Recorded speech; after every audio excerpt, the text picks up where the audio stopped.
Hey guys, welcome back to our channel. ভিডিওটা শুরু দেখে বা থাম্বনেল দেখে তোমরা বুঝেই গেছো এই ভিডিওটা বসন্ত উৎসব নিয়ে। আর যেহেতু সামনেই দোল, এবছর দোল পড়েছে 14th মার্চ মানে 14ই মার্চ।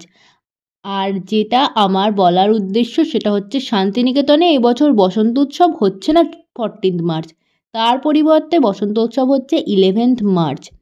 আর এই উৎসবে শুধুমাত্র বিশ্বভারতী বিশ্ববিদ্যালয়ের পড়ুয়া আর শিক্ষকরাই কিন্তু পার্টিসিপেট করতে পারবে।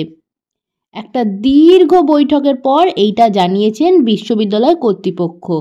বসন্ত উৎসবের পরিবর্তে ঘরোয়াভাবে ক্যাম্পাসের মধ্যেই 11th মার্চ পড়ুয়া, অধ্যাপক, অধ্যাপিকা আর আশ্রমিকদের নিয়েই এই অনুষ্ঠান করবে বিশ্বভারতী। সেখানে বহিরাগতদের কিন্তু প্রবেশ একদম নিষিদ্ধ।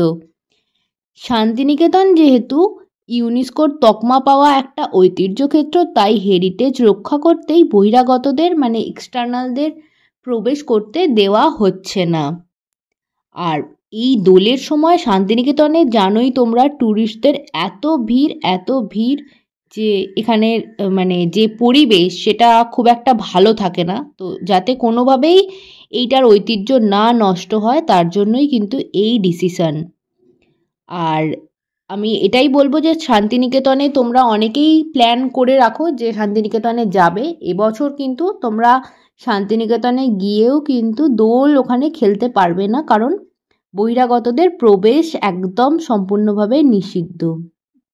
আর শান্তিনিকেতনে তো দোল উৎসব ওই দিন হচ্ছেও না, হচ্ছে 11th মার্চ। তো আজকের মতো আমার ভিডিওটা ছিল এই পর্যন্তই। ভিডিওটা ভালো লাগলে প্রচুর পরিমাণে লাইক, কমেন্ট, শেয়ার করে দিও। আর যারা আমার চ্যানেলের নতুন বন্ধু তারা প্লিজ সাবস্ক্রাইব করে আমার পাশে থেকো। তো চলো আজকের মতো বাই।